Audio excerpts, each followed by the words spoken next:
Okay, with two more people. There's seats in the front.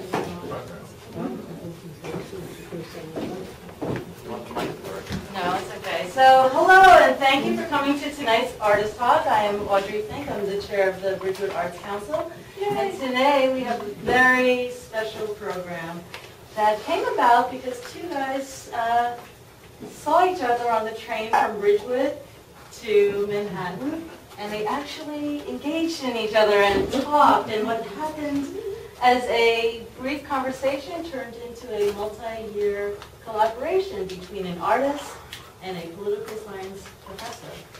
So today we have with us the political science professor, Michael Thompson, and the artist, Drew Martin, and this is Art of the Editorial Illustration. Thank you. I'm going to use the mic. I'm very small. Can you hear me back there? Can you hear me? Yes. Yeah. So Michael is what you call a, I think in psychology it's a sociometric star. He's the person you see in public and you say, who is this guy?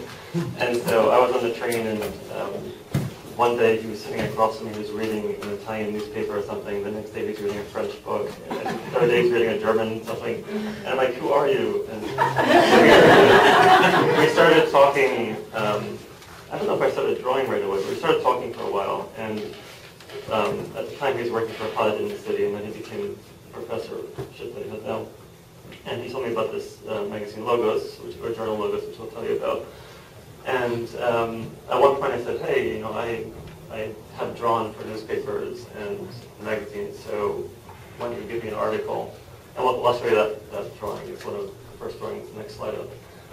So Michael, can you introduce yourself and talk about what you do at school and what Logos is about? Hi, everybody. Can you hear me? Yes. In the back. I'm really happy to be here today when Drew told me about this event, because this is something I really don't have a chance to say to Drew directly. Really, I think Drew is perhaps the best artist illustrator that I've ever encountered. I think the work that is here, in particular, that's represented here, really does represent a very unique and kind of groundbreaking way of using illustration to express ideas, to express arguments in a static kind of way. And Drew and I, met at the time I was living in Midland Park. I was working for the government in Manhattan, and I started this quarterly journal, Logos, back in 2002, right after the September 11th attacks, and because I kind of like felt that there was this lack of really critical ideas, some critical discourse about politics and culture and society, and I really wanted to try to find a way to bring some kind of critical awareness back into American democracy. I think, this is something we need now perhaps more than we did even 10, 12, 13 years ago, 14 years ago now. 15 years ago, actually. This is freaking me out. But in truth, actually, when Drew and I met, I was immediately, if those of you who commute on the train to Manhattan, maybe have this alienating experience. Someone's really happy to be going into work, the 7:55 train into Manhattan. But Drew was unique, and I think we were both kind of drawn to just differences of experiences and art and ideas and things like that. It was just a natural fit. Logos has been publishing since 2002, and you can go to logosjournal.com. It's a free quarterly journal. You can read our back issues that go all the way back, that cover everything from, September 11th to the Iraq War, to different elections, to things that have been happening now. And I'm really happy to say that Drew has been one of the consistent variables throughout a decade and a half. And I think you see an evolution, I see at least, an evolution or a development of his own creativity and his ability to capture ideas through through imagery. And, you know, it was really shocking when I walked in here. I told Drew, I said, you know, I didn't realize how many, because we are electronic, it's an online journal, and you don't realize how many images he actually has generated, you know, in this period. It's really, I think, really impressive. So Drew, I'll let you talk maybe about some of the images. And this isn't all of them. There's some somewhere and Here and there. But actually, there's some other Logos people here as well, and so Greg, and was the editor, all the people back there, right? So this Artist Talk series, which I helped start with the Ridgewood Arts Council, was actually inspired by your salons you used to have for Logos. And that was the one perk for me of working at Logos, was in addition to having myself out there, it was going to the salon on 70 Central Park West, and it was this really nice environment with food, and special guests would come on, and it's just a mingling of writers. And I was the one cartoonist there, I guess.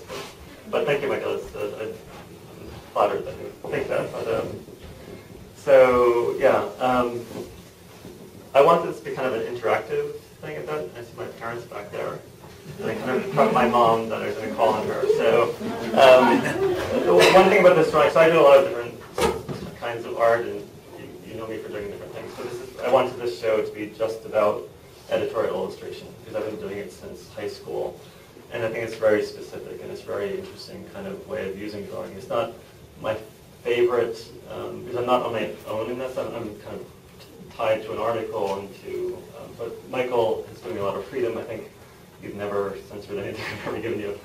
But that also came from, in college I used to do the editorial drawing every day for 3 years for the college newspaper. So I'd go and read the editorial, draw it, and next day it was published for 11,000 printouts for students. So I was going to actually show, this was the first drawing, and actually one of my favorite drawings I did for Logos. And I think so Michael's like, oh, like you can do what I kind of asked you to do. Hey Drew, can you not stand in front of So I was going to ask somebody in the audience, I think on my mom back there, to, you know, what do you think this drawing is about here? Can you tell us what the words are? Oh, this is the center of the Brazilian flag, Ordem e Progresso, or Order and Progress. Well, it looks like a manhole with a flag, but what year is this? That's a good question. From a political point of view. Oh, yeah. So, oh my God, Jared. Thanks for coming. You just started. You missed the flattering introduction that you would have stood and protested that. So this was a drawing for an article about Lula da Silva, and the article is about how he's the first worker ever not or voted as for president in the Americas ever. And so I read this, and this actually image came pretty quickly. Sometimes I had to read the article 3 times, and if you look at the show here, sometimes I print out the whole piece, not because it's a particular one I like, but more just to show the amount of text, and they're very academic and thoughtful. It's not just a blurb, it's actually a real text that you have to read and kind of get the best crystallization of what the idea is. So this one, I decided to lay the Brazilian flag at the street level, and then take this center, the Order in Progress, and pop it out as a manhole, and put this little ladder to show that it was either the worker going down to fix the problems of Brazil, or it was coming up from the depths underneath the streets to become president. And I like that it has those different meanings to it. So maybe you can talk a little bit actually about what you look for as an editor. I mean, these are great articles. You get a great readership, but what's even the purpose of having a drawing? Like, we never actually talked about this. Like, why do you even want a drawing? A lot goes unsaid, I think, between us.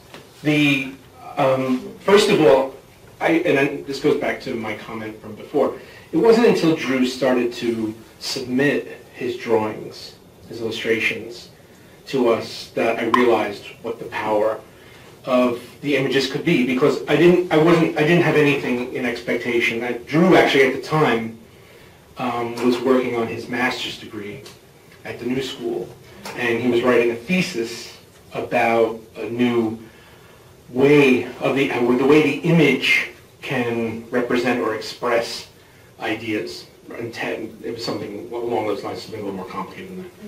And Drew asked me, he said, like, would you mind if I could kind of illustrate some of the articles to kind of apply this theory that I'm developing in my thesis? And I was like, of course, sure. But it wasn't until images like this started to come out that I realized that, unlike, say, the New York Review of Books, or if any of you read the New York Times, if you read the Times editorial page, they'll always have an illustration from one of the editorials. They have a kind of one-dimensional or even two-dimensional quality to them, something that's more on the basis of analogy, like you'll read it and there'll just be some kind of clever illustration to illustrate one aspect of the idea.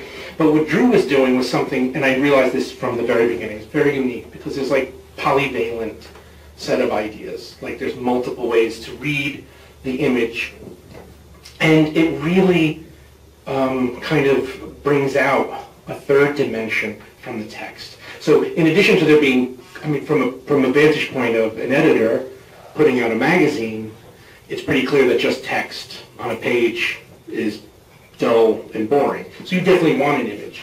But to have images that are not just accompanying in an aesthetic sense, but also have kind of expressive content was just unique. So for me, one of the reasons that I've never really had any kind of editorial veto over any of the images that Drew submitted is because his images are actually like a person reading the article. It's not something that stands alongside of it. It's almost as if it's an image that a reader would evoke in one's mind. So it's really hard to top, I think, the images that he's produced ever since. So from an editorial perspective, I don't think I could think of using anyone else at this point. So I think that's kind of what's been really unique about what you've been producing. Thank you. I was writing a master's thesis at the time about the relationship of image and text, and I was looking at what's the purpose of an image with the text, and is it like a flower that attracts the bee for some other purpose, to pollinate something else, and that's when I was saying, like, I want to do something a little bit different. So I was trying to think about the first drawing that was in this vein. I don't think you've seen this actually. So this was in high school. Again, thanks to my parents who sent me to the Soviet Union with a class trip. I think 15 or 16 of us went with our teacher, Mr. Lewinter, who was a brilliant guy. He always brought his students to like war zones and things like that. And so this is 1986. This is Cold War. Soviet Union. This is Red Square, and I'm here wearing this fur cap. And I'm wearing this fur cap. It's a Russian military bearskin hat. And I'm wearing it because right before the trip, I did this in our school. So I was 16 or 15, 16 I guess, when I did this drawing of Mr. Lewinter with the guard, and it's supposed to be framing this picture of him, but wasn't really happening. He's being arrested and sent off to some gulag or something. And so he saw this, and he loved it. He gave me his fur cap as like a pride, like thing. So it was when I was thinking about this show, I was like, oh, what was the first time that I did something that was in that range? So then when I went to college, I showed up at the school newspaper. It was a great newspaper. We had all these awards. We had a daily newspaper. I think there was 20,000 students. We had 11,000 circulation every day. I went in there sophomore year with some drawings, and they're like, fired. And so I sat down, and they would give me the editorial. It's the first time I really started reading. Like, I wasn't a big reader as a kid. I read, but I wasn't thoroughly reading. And it made me like really sit down and read about topics that I wouldn't typically read, and have to come up with the drawing. So, Drew, what school? University of California, Santa Barbara. And then the master's was at the new school in Manhattan. So this is one I did in college, and it's, this is, I think it's like 89 or 90. This is about a proposed border ditch with Mexico, and I thought this is kind of a relevant image. And this is the bad quality. I would draw in pencil, then use a wash to get Indian ink. I would use a grayscale, but this is kind of a bad reproduction. And I have this because my mom collected these, so that's why the archive is back there. These from it. What year was this? This was 89, or I think it says 89. What does it say? What's the verbiage of there? Oh, All the above. oh, it says U.S. sans diplomacy. Isn't that your Canadian friend coming this way? Indeed, welcome. So like they're turning their backs on Mexico. And so then I did this every day for 3 years in college. I did a cartoon strip also. And it was just a great, I was studying pre-med for 2 years. I did sciences, and then I did just the arts after that. So I graduated with a degree in fine arts. But every day I was at the newspaper. So this was like a parallel universe in my college experience, which was probably the best part of college for me, because this group, the newspaper staff, moved to Prague in Czechoslovakia right after the wall came down. And basically the whole staff moved over to Prague with them. And so I had this experience, this kind of postgraduate experience of going from Santa Barbara, which is a surfing party town, to Prague, which is also a party town, but we had this real purpose there. They were doing a daily newspaper, and it was the first English newspaper called the Prognosis. And then from that, another one came out called the Prague Post. And so I drew for them, but I mainly started writing articles and taking photographs and all that. I became more of a journalist. But here's a drawing from that period. I used to do very wordy cartoons, and then when I got to Czechoslovakia, no one spoke English, so I started just using just the image. And this was something I was thinking about doing a series about things that were changing in Czech Republic. Like this was an artisan and how things are now like asphalt and concrete, but this is kind of the Czech cobblestone layer and it's kind of the Czech castle that came out of his creation. So this wasn't published in a newspaper, but it was from that era that I was doing there. And then this is one of the earlier logos drawings. I mean, it's not that early, 2006. But I think all of these that work well are the ones that you don't need the article to see. And Michael is a big classicist. He likes to go to Greece and Italy, and he loves this the idea of the Republic. And I mean, so I was always trying to like reference some things like that in the drawing for Michael. So it's Icarus and Daedalus, and it's Icarus falling because feathers are dollars. And then this is was kind of a simple drawing, but it's just obviously the environmental issues and the polar bear strutting in on a last chunk of ice to the desert. And then that's it in the article. So there was one journal about prostitution, and it was great because usually they're not about prostitution. So I had this whole set of drawings that were all about prostitution that I had to draw about. So this was my favorite one from there. It's kind of the prostitute and the male climb. But maybe we can talk about that issue because it's not. I'm saying it's pretty simple, but it's much more complicated. Yeah. About 2 years ago, Greg and I put together a special issue of the journal based on the question, debating the question about the legalization of prostitution. So a whole series of essays that we published, about 7 or 8 of them. And this one in particular, I remember the thesis being, it was written by a kind of Marxist feminist arguing that, obviously prostitution is something intrinsically wrong politically and so on and so forth.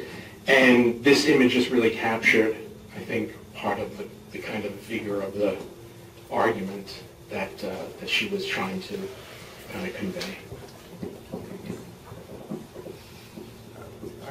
So this is just about the process. Now when I draw with pen, and usually I get like 5 to 10 articles from Michael, and it's usually over a short, like a weekend or 2 that I have to draw them, so I'm trying to do them efficiently. So what I typically do now is I draw it in pencil, and then I go over with an ink pen, and then I scan it and Photoshop it, and I start adding in colors. So this is an example where I added the yellow, and I try to keep it very simple colors, and then the red, and that's just a way to keep the colors consistent and to have a. I I try not to use colors. I like the black and whites. I think it sits better on the page with the text when it's just black and white, but sometimes I do it to pop the image a little bit. And this is a case where the color is like a big factor. Like I put a lot of color in it because it just changes the whole concept of it, or the whole tone of it. This is from the current issue. This is an essay on the old right, something that's particularly, I guess, relevant to its past weekend. And again, here's color. This is Donald Trump writing, "I will make America great again." And I just used color to kind of add some character to it, but the color wasn't so necessary there. And then sometimes I just have a big swatch of black that I need to do it, and I used to go and draw it, but now I just will do that, and then I'll Photoshop the black in like that. And if you read these titles, or the titles kind of tell you that it's a very complicated article. They're usually very involved articles. The original of this is over there. It was just one hand done. This is about black power film, whatever. So I used this symbol that exists already, and then I used the film strip as kind of the bondage there. But in this case, I did one drawing, and then I flipped it in Photoshop and I colored it black, so you can see the original over there. It's just a really quick way of getting the image. This is one of my favorite drawings. I kind of realized that today it's one of my favorite drawings because is this one, like, it's a really simple idea, but I think it just was really effective, where it was about Mandela and about trying to get to that white, like, is this about the white status in Africa. So I just turned Africa upside down. I made South Africa like a snow-capped peak, and this Mandela climbing up the edge. But I think this one works really well because it's a very simple drawing. It takes a while to get there, and I think in one of the newspaper articles about me about this show, I was saying, like, when I read the articles, there's like one or two ideas that flash across my mind, and I'm like, that's too obvious, it's too easy. And I go back and read it again. And sometimes you see some of the articles, the drawings have the articles next to it. You see like a little scratching in blue pen, where I'm kind of like writing ideas, and you kind of see what it leads to next to it. Sometimes I just play with style, and I'm not going to do a traditional Chinese painting, but I'll use kind of a wash to get that look. And then there was a period where I was like, I thought my drawing was going out the window. It's like social media now and all this stuff, and I should just stop drawing and start doing more collage work. So I started doing collage pieces like this and started doing a lot more Photoshop and things. And this is another one that's up there. And this is one of the collage. There's another one. I think this was the article. I cut it out and then scanned it and put it back in. And then I realized, like, the drawing's actually a great medium for this day and age. It's like the perfect thing that I shouldn't abandon the drawing itself. It's something which you can do so much with a drawing that you can't do with a photograph or collage. It's just, you can come up with this was a housing crisis, or something like that. It's just like kind of keep on trucking. This is a house on the move, and this kind of drawing makes me happy that I still draw. It's like, oh, I can't express that unless I draw it like this. And that's the great thing about drawing. And this is actually terrifying for me, being a everybody, and that's one reason why I got into drawing, because there's a very easy way of communicating with people without having to, like, talk to them. So you do the drawing and you stick it somewhere and you kind of run away and people look at it. So the idea of this talk is a little bit horrifying for me, but I'm getting through it. So again, like, I really think drawing does have a great purpose now with social media, whether it's Instagram or whatever the medium is, because you can load so much into a drawing. And I remember Art Spiegelman, he was a big influence on me. I remember I saw his show at MoMA, he did Mouse. And his father had been to Auschwitz, and his father taught him how to pack a suitcase. And I remember him talking about drawing this, where he said, his father taught him how to pack a suitcase, so in case somebody came for you, you could escape easily. And he used drawing that way. He would pack his drawings with time and ideas so that the drawing itself was like this package that could be unpacked, and I kind of think that way now also. So like, you know, people have such a short attention span now. They're flipping things on their phones, and it's like a drawing. You can pack an hour of thought into it, and you can kind of get that very quickly out of it. This is about school violence. So it's the school shooting. So I just pictured this, and this is where I use. I think a lot of people think it's just incomplete. It's not all color, but I just wanted to get the yellow school bus in it, and keep the black and white to kind of tie into the black and white text around it. But I just pictured this kind of school bus as like a military helicopter landing, the kids getting out. And then this was a great article. This doctor actually tacked Eric to the wall about the endless war in Hollywood and how war is portrayed through Hollywood. And so this one I really like too. Also, and then I can also, this is where I can start playing with like classical perspective and things like that as well. But I use the Hollywood sign as just like battlefront. So I like this one a lot. And this one is a whole issue about human rights and animal rights. And this is something I experimented with. This is still drawing. It was red Indian ink. And I just kind of did it quickly. It's more like a Rorschach kind of image.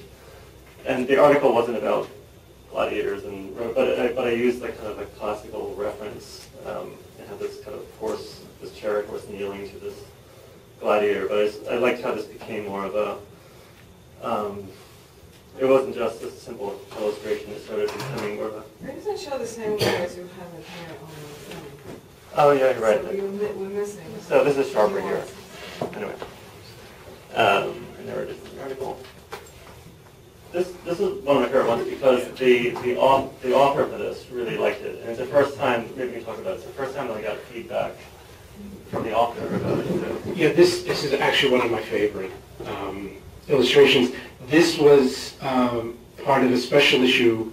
I was in Iraq about 6 months before the war broke out, and a couple of other editors and I were there, and we came back and we did a special issue on Iraq and the situation leading up to the war. A whole series of critical essays talking about what's going on, trying to analyze it. And one of the contributors wrote an essay about, which some of you remember at the time, there were a whole bunch of liberal and left-wing writers who were supportive of an invasion and occupation of Iraq. And one of the essays was a critique of people who called themselves liberals and said we should go and invade and destroy this country, basically. And this image was great because it was literally like the surrendering of rationality, of reason, basically, to ideology, and neoconservative kind of ideology and dogma, and kind of the overthrowing of reason. And it just fit perfectly with the kind of vigor of the piece. And yeah, the author, I loved it because it really fit perfectly, I think, with the essay. Right, so that's a great compliment from that author. Like this. There it is. I'm just showing a couple other ones down here. Simple drawings. This is also the recent one. It was trying to show Trump. I don't get into political discussion here, but just using America as this like whole that has been created and kind of being dragged down into it. And these are just a couple other little ones I found. The Sisyphus with the piece, and this is for my mom there. This is the teacher bowing to the student, giving them like a grade. This is about the animal cruelty. This is just kind of capitalism. So I'm ending it on this one, and I have where's Rob? Rob's a writer, and I don't know if he's going to come or not tonight, so I put this in there. This was an article about sexual fetish, and my daughter was commuting with me at the time, and Rob saw my daughter, who was 18 at the time, 17, reading this article, and he said, I would never let my daughter read that. And so we got to discuss that. Well, actually, it's a really interesting article, and you had your opinion, and So then a couple of days later, I showed him this drawing that I did before, and part of it was because of our conversation. And he cracked up and said, actually, I really like that. And so this is an example where I really dumbed down the style, made it really cartoony, because to do this more realistically would have been weirder. And so it's kind of like the origin of cyclical vegetable. So, and it's just using avenue. This is the last drawing I have. So, do you have any final comments? Thank you. And this is well deserved. And I think, for me, if I can just say, I think one of the things you can I really appreciate, in addition to what Drew's kind of done, is and I think, he kind of captured it in his presentation, but really the amazing variety of style and techniques that he has never stuck to a single style, he's always experimenting and always pushing. Each issue, the images completely change. They have a different style. It's almost as if it's a different person. And I think maybe if you look at these tonight, you can see, especially over a decade and a half, a kind of retrospective of not only the things that we covered, but also his aesthetic style and how it's evolved. So I just wanted to say thank you and wonderful work.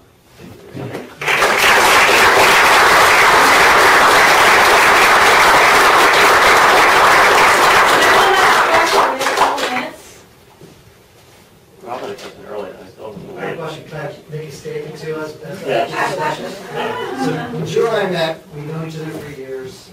Then I found out he was an illustrator. He showed me the article about sexual fetish, and I did say I would never let my daughter read that. And he showed me this, and then a couple other drawings, and I said, dude, you're brilliant. And I said, I hope you're charging good money for this. And in Drew fashion, he says, no, I do it for free. I said, that's so un-American. Well, Michael took me out to lunch a couple times, and I always considered it a I have a job in a corporation, and I always considered it my civic duty, my artistic expression. That this is a great outlet for me, and it's not just an outlet, it's not a hobby. So it's something I really like, and I would love to do this full time somewhere someday, but. It was never about that. It was always about collaborating with logos and getting the right image for them. And the idea of money never flashed across my mind for this, so I love it so much. Well, it's a good thing because we have no money. We publish for free. And really, each of our issues ends up being about 3 to 5, if they were printed out in the laid out fashion, they would be between 300 and 400 pages each. So it's as if you're doing 4 books a year editing. We are not particularly good at raising money, but we managed all this time to publish for free. And Drew would be one of the first people, obviously, if I got a ton of cash tomorrow, he'd be one of the first. He would be the first guy who would start getting a salary. There's no question. Michael said some very nice things which I never heard before. We also, when I said that we would, this would be kind of a revealing of our discussion. Usually when we get together, we usually would text a lot to each other, but when we got together, we're just talking about family and whatever. It was usually a normal conversation. But so, yeah, it's always been a labor of love, and so I also thought, well, maybe he's not saying no because it's free, so this is a mini event. It's a different approach. Yes?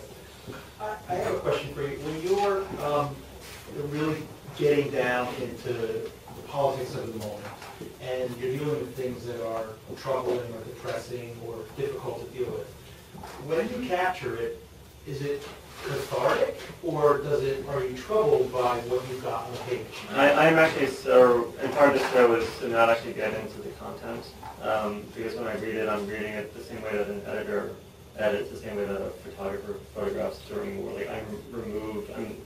There's a human side of me that's tuned into that too, but I'm really looking at it from a graphic point of view, and there is a cathartic. I think sometimes it's a fun solution or it's a cathartic solution. So it's different for every I think sometimes it's just challenging, like how do you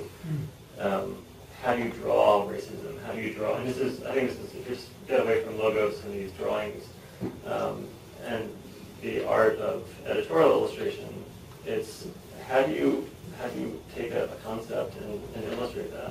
You know, whether it's school bullying or whatever it is. And I think when you start coming up with ideas, they usually get really complicated. And the ones that work the best, like the Africa one of Mandela, are the simple solutions. And usually, in your mind, the words that you have in your mind start creating really complicated scenarios, almost like movie-like, and you have to kind of distill it down. So it's usually just that process, and I don't. I love reading them. There's also a lot. I'm reading most of the articles. So it's a lot of, it's a few hundred pages of text to read. I read each article 3 or 4 times, sometimes to get an image. So, but yeah, it is cathartic sometimes. But it just depends on the topic. Yeah. They were so well done, and I wonder, how did you begin each picture?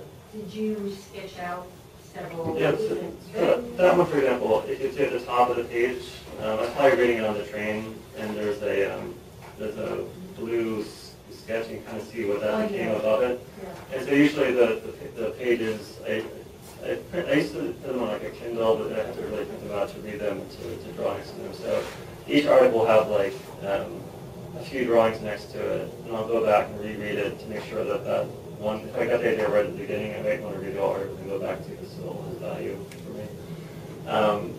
And I'll go with, I do use pencil first, and I'll do pen over top of that to make it bigger with the pencil. How long does it take? So that's what, I also said that these are more about concepts than actual drawings, and I wish I had more time to do them. I wish I just could spend, I would love to spend a day doing some of these drawings, but once I get the idea, it takes 5 minutes to draw it in pencil, and then it probably takes 5 or 10 minutes to ink it in, depending on how complicated it is. And some of them are more complicated. There's a framed one out there about one of the writers. Marcuse. That was a really complicated drawing. It had tons of little elements that took me a long time. But usually it takes 5 or 10 minutes to draw it in pencil, 5 minutes, and then 5 or 10 minutes to ink it in. And then there's some Photoshop. Is it hard to separate your ideas from the authors? I mean, are you able to take their idea and convey it in your picture without you kind of infiltrating your own thoughts and thoughts? I remember in college where I did this, where I might not agree with the article. I mean, there's a lot of trust between us. Like, I'm not just drawing for any journalist logos, and everything I write is great. I mean, it's well edited material. And so I don't have to worry about, like, am I drawing for something which I don't believe in? It's actually, it's very thought out concept in it. So in college I did more, like, I might do a drawing that opposed the article, and I thought that was an interesting way of doing it. But I'm just trying to honor what's the content and what's the best representation of that. One more thing. How do you balance? I mean, the goal is to communicate a message, right, of the article. At the same time, you want to have your creativity and your art come out as well. How do you kind of balance those two things? Well, again, like Michael, and I think to my fault, I don't have a style. I mean, yes, there's a similarity, but there's not like a style like, oh, that's if you see most illustrators that people sell to Wall Street Journal and these things, they have a real style. You look at their websites, and it's like, for me, it's a little gimmicky when there is a certain style, because I do need to be flexible with that. Again, like, it needs to be cartoony sometimes, it needs to be more serious. But, I mean, just the idea of coming up with a visualization, again, I was writing a master's on it, so the challenge was part of the artwork. Do you have another question? So, yes. You should never say this takes 5 or 10 minutes. Especially if it's free, even if it's free, so you got to be prepared to negotiate. Well, the reading takes a long time. The reading takes a lot, but probably you're thinking about the ideas through the night when you're trying to sleep and all kinds of, But I'm a sort of a media guy, and I've worked a lot of, big outlets. But I am curious about several things actually. But so you're like the in-house person that translates visually these ideas. So you adapt to the story a little bit, like he was sort of asking. It's not like you're doing your own page on the top of it. You want to cover necessarily. So you are very much responding, but in a free way to do that. So I think that's very interesting. But I kind of wonder, I didn't really know the name of the publication until tonight, and I knew you were having the show on the Arts Council with Drew. What's your intent? Well, I think the idea of intellectual long-form journalism has shrunk, but I do some consulting for Huffington Post Highline, which is a big reported entity. They don't come out with stories very frequently, but it's like their idea of like, you know, New Yorker style articles that really get into a certain topic. And, you know, this is probably a little more academic discourse to a certain degree in the story. I haven't really read very much of it. But I'm just curious, like, it seems like you could actually reach a market in today's world by really sort of focusing in and using social media ways to get your perspective out there. A couple of things. First, you're completely right, and just the way Drew and I have a lot of different skills. And said one thing I think we share, though, is a complete inability to market anything. It's a complete, and I'll admit it, and that's something I say all the time. It's a weakness I have because my mind is not big. But go back to the question about intent, because it does fit in a lot with this, and I think with the power of the image itself. The intent of the journal had always been not, although we have done some reportage work. Actually, one of our authors is here. Riyadh did a wonderful reportage during one of his journeys up the Amazon and talking about the kind of effects of what's been happening in Brazil. But for the most part, we're a journal of ideas that are not academic ideas, but they're ideas that seek to try to explode the kind of narrowing discourse in our culture, right? So the idea that you only have this kind of the talking heads that you see on television, it's like, excuse me, there's a whole other way of looking at this. And so we present that. So, and in truth, I think if you look at earlier issues, and Drew knows this too, the articles were obscenely long. They might have been 20, 25 pages, and now we've gotten these down. We tell authors 7 to 12, pages, just get it out there. And part of the power of illustration is the, and to go back to the intent, is the kind of democratic character of the journal. The idea that, really what's American, someone brought up, that's not American, really what's American, if you think about it, is the impulse of citizens to engage in, if you go back to really much of the 19th century and early 20th century, probably starting in the 1960s and 70s, things started to completely collapse. But the idea of the image and the word as a way to change thought, to try to agitate, to try to make society more democratic, and to explore ideas in a way that's experimental in some sense. I think we wanted to tap into that American kind of tradition, the traditions of Emerson or Thoreau. That's the kind of America I think that's really, really important right now. And I think what Drew really brings, and just going back to this, is that the image really does have a kind of, through human history, over the word, the image has a much more kind of just intrinsically democratic character. People look at it and say, what was that? And it pulls you in. And in that sense, I think it just works perfectly with the intent. I think we only have time for one more question. Quick question? Two more. Let's do it. Has your illustrations caused any controversy, or was it just only the readership? Maybe not some representation. There was an interesting story with the collage back there. I remember it ended up on a flyer for a pro-Palestinian group in Ireland or something. What was It's another one of our polls. I think once things are out there, who knows who takes them up and where they go. But with respect to the readership, we have our readership is about, when a new issue comes out, it can go up to about 15,000 per day. After the issue's gone been out for a while, it averages out at about 6,000 to 7,000 globally per day. So the amount of hits are pretty high for a journal that doesn't come out, and we don't have content every day, things like that. So a lot goes into each. I mean, Drew, I try to give Drew the articles as soon as I get them, so he has enough time. But the truth is, it's a pretty gargantuan feat to do this a few times a year. And I just want to take one more question because Tyler, who was introduced earlier as Tyler, the guy from the liquor store, is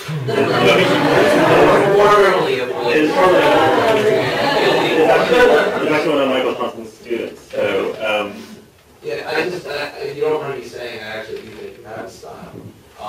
One thing that I find consistent throughout all of your artwork, despite the medium or what have you, is the way it breathes, which I think lends itself to its effectiveness and really helps. You know, you spoke earlier about the way his artwork complements the really heady and very important stuff that the work deals with, but that allows that visceral edge to it that I think that while you are trying to convey what the writer is saying, you're also opening it up to provoke, to get the reader interested, to read what's even in the content to begin with.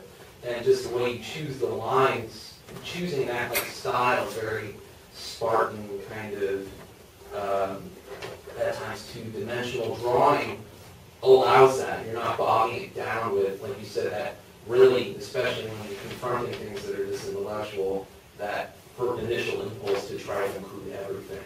And this just cuts to the chase, it cuts to the heart of it, and it pulls it in. It is images and words playing, especially in this day and age where you need those things kind of playing at all fronts, and when you're dealing with people that are already 24/7 sensory overloaded in the moment, anything that can kind of pierce through that white noise, I think, is absolutely crucial. And that, yeah, the way your artwork reads allows that dialogue to even occur. It's not saying this is what it is, and the viewer, the audience is just supposed to take it or leave it.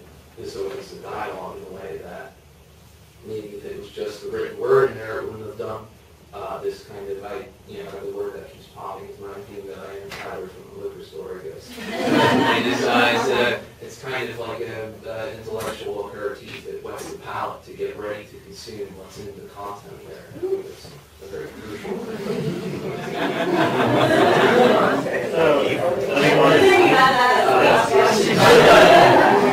Thank you very much.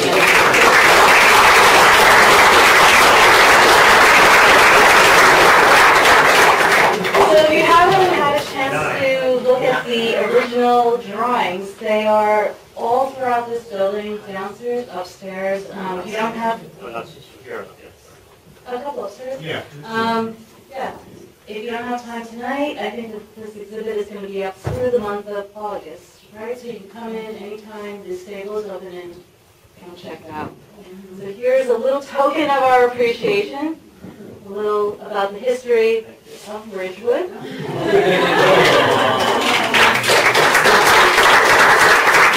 And we have certificates from the Village of Ridgewood and the Ridgewood Arts Council for each of you. It says, Certificate of Appreciation presented to Michael Thompson and Drew Martin in recognition of your participation in the Ridgewood Art Council's Artist Talks and for encouraging, supporting, and fostering art within the Village of Ridgewood.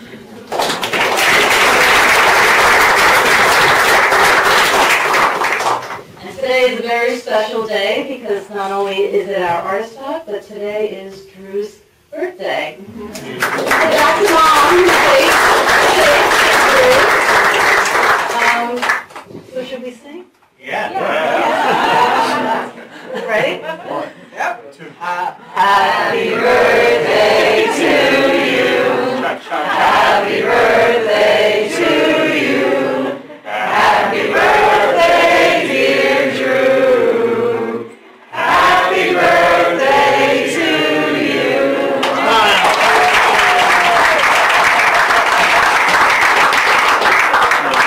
The main reason I wanted to do this on my birthday is I get off from work. Also, I knew my parents had to come, so I thought there'd be at least 2 people in the audience. So I'm actually really flattered that so many people came. And my best friends are in this room, so this is great.